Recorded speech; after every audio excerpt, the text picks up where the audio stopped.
નમસ્કાર વિદ્યાર્થી મિત્રો, welcome to all of you Vidyakul. Yes, ગુજરાતભરમાં ફેલાયેલા બોર્ડના વિદ્યાર્થી મિત્રોને હું વિદ્યાકુલ પર આવકારું છું. યસ, આ પરિવારના સભ્યોને હું ફરીથી એક વખત આવકારું છું, કારણ કે આપણે હવે ટૂંક સમય એટલે કે 30-35 દિવસની અંદર બોર્ડની પરીક્ષા આપવા માટે જઈ રહ્યા છીએ. અને અત્યારે ગુજરાતભરના વિદ્યાર્થીઓનો નહીં પણ એમના વાલીઓનો, એમને જે પણ ઓળખે છે એ દરેક વિદ્યાર્થી, દરેક સગા સંબંધી બધાનો એક જ પ્રશ્ન રહેલો છે. શું પ્રશ્ન છે કે શું ખરેખર 30 દિવસમાં બોર્ડની પરીક્ષામાં A1 લાવો શક્ય છે? આ પ્રશ્ન હજી બધાના મગજમાં ઘૂમે છે. કોઈ પણ મળે, કોઈ શિક્ષક મળે, કોઈ સગા સંબંધી મળે, વિદ્યાર્થીને પૂછે શું તારે કેટલું રિઝલ્ટ આવશે, ઓલો વિદ્યાર્થી મૂંઝાય છે. તમે બધા મૂંઝાવ છો કે કેટલા ટકા કેવા, A1 આવશે કે નહીં આવે. કારણ ઘણા બધા હોઈ શકે, એમાં ઘણા બધા પ્રશ્નો પણ રહેલા છે. કેવા પ્રશ્નો છે? તો કે મારું એક તો પેપર અધૂરું રહી જાય, તૈયારી તો મેં પૂરી કરી લીધી છે, પેપર અધૂરું રહી જાય છે. બીજું, કેટલા ગુણ મુજબ લખવું ને ખબર નથી પડતી. 3 ગુણનો પ્રશ્ન હોય તો 2 પેજ ભરાય છે, અને 5 ગુણનો પ્રશ્ન હોય તો 1 પેજ પૂરું નથી થતું. અસ્પષ્ટ રજૂઆત એટલે કે કઈ રીતે રજૂઆત કરો ને એમાં પાછું ચેકો પડે, ન્યા પાછું લખો, ઉપર લખો, નીચે લખો, સરને કે કોઈને ખબર નથી પડતી કે આ શું જવાબ લખ્યો છે. પછીનો પ્રશ્ન છે ગણતરી અને સ્ટેપમાં ચૂક, એટલે કે ગણિત હોય, વિજ્ઞાન હોય, વિજ્ઞાનમાં જે દાખલાઓ, પ્રયોગો લખવાના હોય, પ્રવૃત્તિઓ લખવાની હોય, આંકડાશાસ્ત્ર હોય, એકાઉન્ટ હોય, કે સાયન્સમાં પણ ફિઝિક્સ હોય, કેમેસ્ટ્રી હોય, એના સ્ટેપમાં ચૂક થઈ જાય છે. ઘણી વખત કેવું થાય છે કે હું પરીક્ષા આપવા તો બેસી જાઉં છું, પણ જ્યારે અમુક પ્રશ્ન જોઈ જાઉં છું ને, જે પ્રશ્ન મારે ક્યારેય વાંચવામાં જ નથી આવ્યા, તો એ પ્રશ્ન કેવા રહી જાય છે? અજાણા પ્રશ્નોનો એ ડર રહી જાય છે. ક્યારેક યાદ ન આવે, અમુક પ્રશ્ન તો યાદ જ નથી આવતા, એનો પણ ડર રહી જાય છે. ક્યારેક મને બધું આવડે છે પણ લખવાની ભાષા મારી પરફેક્ટ નથી. ખાસ કરીને ગુજરાતી હોય તો મારી જોડણીની ભૂલો થાય છે, અંગ્રેજી હોય તો મારી સ્પેલિંગની ભૂલો થાય છે. આવા ઘણા બધા પ્રશ્નો, એટલે એક વિદ્યાર્થીને પેપર લખવામાં ઘણા બધા પ્રશ્નો છે. અને આ પ્રશ્નોની સાથે સાથે એવું કહેવાય કે કોઈ પણ પ્રશ્ન ઉદ્ભવે ને તો એની સાથે એનું સમાધાન તો હોય જ છે. આ દરેક પ્રશ્નોનું સમાધાન તો હોય જ છે. એના સમાધાન પણ કેવા હોઈ શકે? તો કે સમય કઈ રીતે પાલન કરવો, કઈ રીતે સમયસર પેપર પૂરું કરવું. ખાસ કરીને બીજી વાત કરીએ તો શરૂઆત કઈ રીતે કરવી, પ્રશ્નનો ક્રમ કઈ રીતે આપો, સેક્શન કઈ રીતે લખવો. આગળ જો વાત કરીએ તો સ્પષ્ટ, સરળ અને વિષયને અનુરૂપ પ્રશ્નોના જવાબ લખવા. ઇકોનોમિક્સમાં BA ઘૂસી જાય, વિજ્ઞાનમાં ગણિત ઘૂસી જાય, બરોબર, અને કેમેસ્ટ્રીની અંદર ફિઝિક્સ આવી જાય. આવું ન થાય. ભાષા વિષય બીજો હોય અને બીજો મુદ્દો લખાઈ જાય. અને આમાંથી ઘણા બધા એવા હોય, કાંઈ ન આવડતું હોય ને તો એને સવાલ પૂછ્યો ને એમાં નિબંધની જેમ ગમે એ લખી નાખે. એટલે આવું ન થાય. ત્યાર પછી સૌથી અગત્યની બાબત, સ્ટેપ બાય સ્ટેપ ગણતરી. ઘણા બધા આવીને મને પૂછે, સર આટલા સ્ટેપ ન લખીએ હાલે? એલા ભાઈ, એટલા સ્ટેપ લખવા પડે, કારણ કે બોર્ડ દરેક સ્ટેપનો માર્ક્સ આપવાનું હોય છે. વાત કરીએ ગુણભાર, તો માર્ક્સ કેટલા છે એ મુજબ સવાલનો જવાબ લખવાનો હોય. 5 ગુણનો પ્રશ્ન હોય, પૂછાઈ ગયો 2 ગુણમાં, તો એને 5 ગુણ જેટલો લંબાવવાનો ન હોય, શોર્ટ પોઈન્ટ, અગત્યના પોઈન્ટથી પૂરો કરવાનો હોય. અને અઘરા પ્રશ્નો ક્યારેક આવી જાય તો એ પ્રશ્ન ક્યારે વાંચ્યો નથી, એને કેવી રીતે પૂરો કરવો એ પણ આપણે લખવાનું હોય છે. અને આમ જોઈએ ને તો એક પ્રશ્ન હોય ને તો એના સમાધાન અલગ અલગ ઘણા બધા હોય. બહુ સિમ્પલ એક્ઝામ્પલમાં કહું ને તો મને ક્યારેક શરદી થઈ જાય ને પછી હું વિદ્યાકુલ પર પહોંચું ને એટલે સાહિલ સરને પૂછું, સાહિલ સર હવે આ શરદી થઈ ગઈ એટલે શું કરશું? તો સાહિલ સર એમ કે હળદરવાળું દૂધ પી લ્યો, પછી શરદી જતી રહે, બરોબર. અને ત્યાંથી આગળ જાઉં તો જેમી સર સ્ટુડિયોમાં લેક્ચર લેતા હોય, ત્યાં એને જઈને મળું તો એમ કે સૂંઠ પાવડર ખાઈ લ્યો ને સમાધાન થઈ જશે. આગળ ભાવિન સરના ડેસ્ક પર જાય, ભાવિન સર એમ કે ભાઈ દવાખાને જઈ આવો ને, BHMS ને મળીએ તો એ 2-4 ટેબ્લેટ આપી દે, અને MD ને મળીએ ને તો એ એક નાની એવી ગ્લુકોઝ પાઈન કે જે કાંઈ પણ લાગતું હોય. એટલે એક જ પ્રશ્ન હતો પણ એના સમાધાન જુદા જુદા ઘણા બધા હતા. અને દરેકનો રસ્તો પછી કયો લેવો ને આપણને ખબર નહોતી પડતી. અહીંયા તો તમારી પાસે પ્રશ્નો ઘણા બધા છે, પણ આ પ્રશ્નનું સમાધાન એક જ છે. અને એ સમાધાન શું હોઈ શકે? તો A1 મોડેલ પેપર સોલ્યુશન 2 છે. આ દરેક પ્રશ્નનું એક સમાધાન છે. આ દરેક પ્રશ્ન જે તમને અહીંયા કહેવામાં આવ્યો છે, એ દરેક પ્રશ્નને કઈ રીતે હલ કરી શકાય એનું સમાધાન છે A1 પેપર સોલ્યુશન 2, કે જેમાં તમારો ભાષાનો પ્રશ્ન હોય, સોલ્વ. કેટલું લખવું પ્રશ્ન હોય, સોલ્વ. અઘરો પ્રશ્ન આવે ને કઈ રીતે ડીલ કરવી, સોલ્વ. કેટલા સ્ટેપમાં ગણતરી દર્શાવી, સોલ્વ. ફિઝિક્સનો પ્રશ્ન આવે, કઈ રીતે પૂરો કરવો, એ પણ સોલ્વ. ત્યાર પછી અંગ્રેજીના સ્પેલિંગમાં ભૂલ થાય છે, કઈ રીતે કમ્પ્લીટ સ્પેલિંગ કરવા સોલ્વ. એટલે કોઈ પણ વિષય લ્યો, કોઈ પણ ભાષા લ્યો, કોઈ પણ પ્રશ્ન લ્યો, આ દરેકે દરેકનું સોલ્યુશન એક જ છે. એટલે જો પ્રશ્ન એક અને સમસ્યા જે એક છે, પ્રશ્ન એક છે, એના સમાધાન અલગ અલગ હોય ને તો તમને ઘણા બધા કયો સમાધાન પૈકી કયું સમાધાન લેવું ને એમાં તમને પણ બીજો પ્રશ્ન થઈ જાય. પ્રશ્ન એક હતો, સમાધાન ઘણા બધા હતા, તો કયું સમાધાન કરવું ને એમાં ઘણા બધા પ્રશ્ન થઈ જાય. અહીંયા પ્રશ્નો અનેક હતા પણ સમાધાન એક છે. તો હવે કોઈ પ્રશ્ન નથી, તમારે જોડાઈ ક્યાં જવાનું છે? તો આજથી 10 દિવસ પહેલા યાદ કરો કે જ્યારે અમે આ પેપર સોલ્યુશન બેચ લોન્ચ કરી હતી, એ પેપર સોલ્યુશન બેચમાં જોડાઈ જવાનું છે. ઘણા બધા વિદ્યાર્થી મિત્રો તો ઓલરેડી જોડાઈ ચૂક્યા છે, પણ હવે શા માટે તમને ફરીથી યાદ કરાવીએ છીએ? કારણ કે 2-3 દિવસમાં 20મી જાન્યુઆરી આ પેપર સોલ્યુશન બેચ શરૂ થવા જઈ રહી છે. વિદ્યાકુલના તજજ્ઞ શિક્ષકો, 10 વર્ષનો અનુભવ, 12 વર્ષનો અનુભવ, 15 વર્ષનો અનુભવ, આ વિદ્યાર્થી મિત્રોને, આ શિક્ષક મિત્રો આ વિદ્યાર્થી મિત્રોને જઈ અને પેપર કેમ લખવું ને એની માહિતી આપવાના છે. અને ખાલી એમને માહિતી નથી આપવાના, આ દરેક શિક્ષક મિત્રો બોર્ડમાં જે એના પેપર ચેક કરે છે, બોર્ડ જે સોલ્યુશન આપે, કેટલા સ્ટેપમાં કેટલા માર્ક્સ આવે એ બધું લઈને આવે છે. એનો અનુભવ આ પેપર સોલ્યુશન બેચમાં એ એડ કરે છે અને એના દ્વારા એ તમને જણાવે છે કે ભાઈ આટલું લખવું જરૂરી છે. અને એના દ્વારા આપણે પરફેક્ટ પ્રેક્ટિસ કરી શકાય, રાઇટિંગ કરી શકાય. આ 2 પ્રકારના વિદ્યાર્થીઓ છે જેને તૈયારી તો પૂરેપૂરી થઈ ગઈ છે, પણ કેવી રીતે લખવું એ નથી ખબર, કેટલા સ્ટેપ કરવા એ નથી ખબર, કેટલું આપણે તૈયારી કરીને જવું પડે એ નથી ખબર.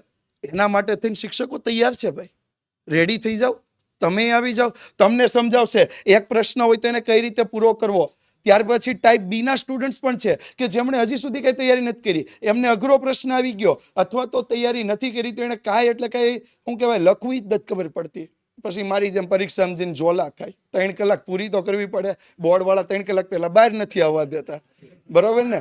એટલે 3 કલાક પૂરી કેવી રીતે કરવી એના માટે શું કરવું પડે? તો કે આ શિક્ષકો હારે જોડાવ ને, આ વિદ્યાકુલની ટીમ હારે જોડાવ તો ખબર પડે કે 3 કલાક પૂરી કેમ કરવી. પેપર લખતા તો શીખવાડ છે, નહીં આવડતું હોય ને તેમાં ગપ્પા કઈ રીતે મારી નવું ઈ શીખવાડી દે તમને, બરોબર? હા, પછી સાહિલ સર ને તમે જઈને પૂછો ગણિતમાં દાખલો ન આવડતો હોય તો સાહિલ સર દાખલો ગણતા તો શીખવાડ છે, પણ હવે એને યાદ કેમ રાખો? તો કે એક ગીત બને છે અને ગીતની રીતે યાદ રાખીને જાઓ અને પછી તમે પરીક્ષામાં જાઓ તો કઈ નહીં જો કે મેં દાખલો નથી ગણ્યો, ગીત લખીને આવ્યો છું. પણ ઈ સાહિલ સરનું ગીત, ઈ સાહિલ સરનું ગીત લખીને આવ્યો છે, બરોબર? એ દાદા તમને ઇંગ્લિશનો સ્પેલિંગ તો શીખવાડ છે, બરોબર, પણ એ સ્પેલિંગ નહીં હોય એને શાયરીમાં શીખવાડ છે. પછી પરીક્ષામાં કઈ નહીં જો શાયરી લખીને આવ્યો, પણ એ કઈ મારી શાયરી નહીં, દાદાની શાયરી લખીને આવ્યો છું હું ત્યાં, બરોબર? એટલે હવે આ A1 પેપર સોલ્યુશન બેચમાં છે શું? તો કે A1 પેપર સોલ્યુશન જે આ બેચ આવી રહી છે એમાં 5 મોડેલ પેપર છે. 5 મોડેલ પેપર એટલે દરેક વિષય હોય. 10માના મુખ્ય 4 વિષય, 12 કોમર્સના મુખ્ય 5 વિષય, સાયન્સના મુખ્ય 4 વિષય, આ દરેક વિષયના 5 મોડેલ પેપર સોલ્યુશન છે. શિક્ષકો જાતે 3 કલાક, 2 કલાક, 2.5 કલાક તમારી સાથે રહે, એક પ્રશ્નોની વિસ્તૃત છણાવટ દ્વારા એ તમને માહિતી આપવાના છે કે આ પ્રશ્નને કઈ રીતે લખવો, કઈ રીતે પૂરો કરવો. ત્યાર પછી વાત કરીએ લાઈવ રાઇટિંગ સેશન. આ લાઈવ રાઇટિંગ સેશન એટલે શું? હું સ્ટેટનો દાખલો તમને બોલીને કહી દઉં કે આ સ્ટેપ મૂકો, આ સૂત્ર મૂકો, આ ગણો, ઓલું ગણો, તો તમને ન આવડે, પણ એને હું ગણીને બતાવું, એ રકમ સમજીને બતાવું કે આ રકમમાંથી અહીંયા તમે જાઓ, આને ધ્યાન આપો તો આ પ્રશ્ન સમજાય. તો એ તમને અહીંયા લાઈવ રાઇટિંગ સેશનમાં કરવાના છે. વિભાગ સી નો મુદ્દો આવે કે બીએના મયુર સરને તમે પૂછો કે મુદ્દા યાદ તો રહી ગયા પણ મુદ્દા લખવા કેટલા? તો એ મુદ્દા જેટલા લખવા તમને એમ કીધું હોય કે ભાઈ હાલો આયોજનના અને અંકુશના પ્રશ્ન આવી ગયો, આયોજનનું મહત્વ જણાવો અથવા આયોજનનો લાભ જણાવો અથવા અંકુશની ખામીઓ જણાવો. તો મયુર સર કહેશે 2 માર્ક્સ આવે ને તો ભાઈ 4 મુદ્દા એટલા અગત્યના, 3 માર્ક્સ આવે તો 6 મુદ્દા અગત્યના. નીલકંઠ સરને પૂછો કે બેરોજગારી અને ગરીબી વચ્ચેનો તફાવત શું છે? તો એ નીલકંઠ સર કહેશે કે આ બેરોજગારી અને ગરીબીમાં તફાવતમાં કેટલા મુદ્દા લખવા. એટલે રાઇટિંગ સેશન દ્વારા કમ્પ્લીટ કરશે. બીજું મોસ્ટ પેપરમાં જે પ્રશ્નો અગત્યના આવવાના છે એ આ 5 પેપરમાં અમે કવર કરવાના છીએ. દરેક વિષયના શિક્ષકોએ 5 પેપરમાં કવર કરી લેશે. જે અગત્યના પ્રશ્નો જે આ વખતે બોર્ડની પરીક્ષામાં આવવાની પૂરેપૂરી શક્યતાઓ છે. અને સૌથી અગત્યનું ડાઉટ ક્લિયરન્સ, કે મને ડાઉટ તો હજી રહી ગયા છે અને ક્યારેય કોઈ વ્યક્તિ પૂરું થતું નથી. કંઈક ને કંઈક ક્ષતિ તો રહી જ ગઈ હોય. આ ક્ષતિઓને બને એટલી ઓછી કરવાની છે, કારણ કે જેટલી આપણી ભૂલ ઓછી એટલું આપણું પરિણામ વધવાનું છે. જ્યાં સુધી હિમાલયની તળેટીમાં ઉભા રહ્યો ને ત્યાં સુધી આ માઉન્ટ એવરેસ્ટ 9 કિલોમીટર 9,000 મીટર અને 9 કિલોમીટરનો માઉન્ટ એવરેસ્ટ દેખાય, પણ એ એડમંડ હિલેરી જ્યારે ટોચ પર પહોંચીને એના દેશનો ઝંડો લગાવે ને તો એને નીચેથી દુનિયા બહુ નાની દેખાય છે, બરોબર? એટલે ટોચ પર પહોંચવું પડે. તો જો અહીંયા વાત કરીએ તો આ બેચની ફી કેટલી છે? આ બેચની ફી ફક્ત 299 રૂપિયા એલા હતી. તમને 4 જાન્યુઆરીએ કીધું હતું કે 299 રૂપિયામાં છે, અને હજી તમે 10 દિવસ વિચાર કર્યો છે. કાંઈ વાંધો નહીં, હજી બેચ ચાલુ નથી થઈ. હજી બેચ ચાલુ નથી થઈ. આ 299 રૂપિયામાં હજી મોકો છે. ઓલું આપણે કહીએ ને એક એડ આવતી, હું નાનો હતો ને ત્યારે એડ આવતી, કલ્લો દુનિયા મુઠ્ઠી મેં. આ દુનિયા મુઠ્ઠીમાં કરવાનો મોકો ફક્ત 299 રૂપિયામાં છે, બરોબર? તો આ ચાલુ ક્યારે થઈ રહી છે?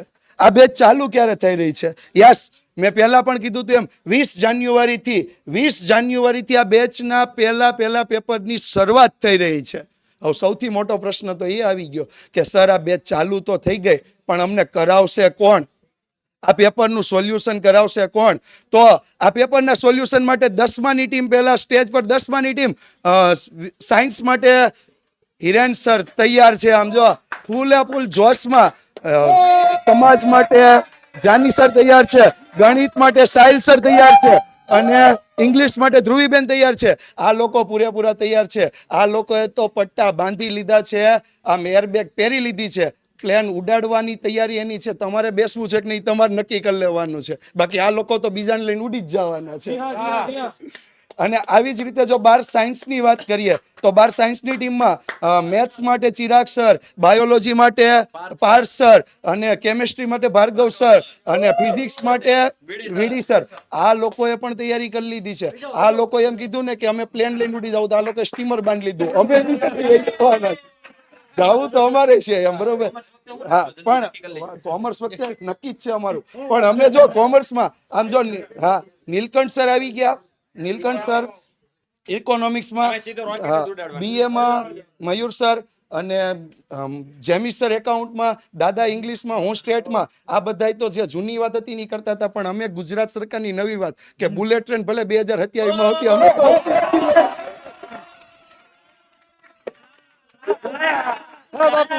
અમે તો અત્યારથી લઈને ઉડવાના છીએ, બરોબર? એટલે અને બીજી વસ્તુ, પ્લેનમાં તો અમે ઘણા બેહી ગયા છે, સ્ટીમરમાં ઘણા બેહી ગયા છે, પણ બુલેટ ટ્રેન ની પહેલી સવારી તો અમે કરવાના છીએ, બરોબર?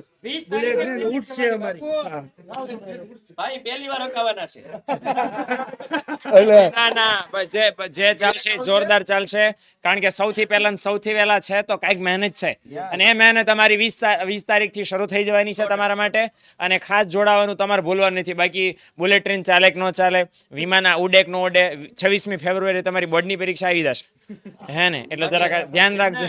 ઉડે તો જા, બાકી બાવળિયામાં ઘા. બાકી મોરે મોરો કરી દેવાનો છે. 26 તારીખના પેપરમાં મોરે મોરો થઈ જવાનો છે. ધ્યાન રાખજો, બરાબર? બાકી જે હોય બાકી રાણો રીતે, બરોબર ને? એટલે બીજી ખાસ બાબત તો હવે આ બધું આવવાનું ક્યાં છે, ફરીથી એક વખત જોઈ લઈએ તો ભાઈ ગૂગલ પ્લે સ્ટોર પર જઈને વિદ્યાકુલ એપ ડાઉનલોડ કરી લેજો. અને વિદ્યાકુલ એપ ડાઉનલોડ કરો ને તમે પહેલી વખત હશો, મને એટલી ખબર છે, કારણ કે જે લોકોએ વિદ્યાકુલ એપ ડાઉનલોડ કરી લીધી હશે ને એ લોકો તો ઓલરેડી આ બેચમાં જોડાઈ ગયા હશે. પણ જે લોકો અત્યારે ડાઉનલોડ કરે એને કાંઈ નથી કરવાનું. ફક્ત વિદ્યાકુલ એપ ડાઉનલોડ કરી પોતાનો જે મોબાઈલ નંબર કન્ટિન્યુ કરવા માંગતા હોય એ નંબર અંદર એન્ટર કરશો એટલે ઓટીપી આવશે. જોડાઈ જજો. 299 રૂપિયા, ફરીથી એક વખત યાદ કરાવું છું, 299 રૂપિયા પે કરી દેજો. અને 20 જાન્યુઆરીથી બોર્ડની પરીક્ષાની કમર કસી અને તૈયારી કરવા લાગજો, બરોબર? તો બસ આના સાથે આપણે આ સેશનને અહીંયા એન્ડ કરીએ છીએ. ફરીથી મળતા રહીશું 20 જાન્યુઆરીથી વિદ્યાકુલ એપ પર અને Vidyakul commerce, Vidyakul YouTube channel સાથે.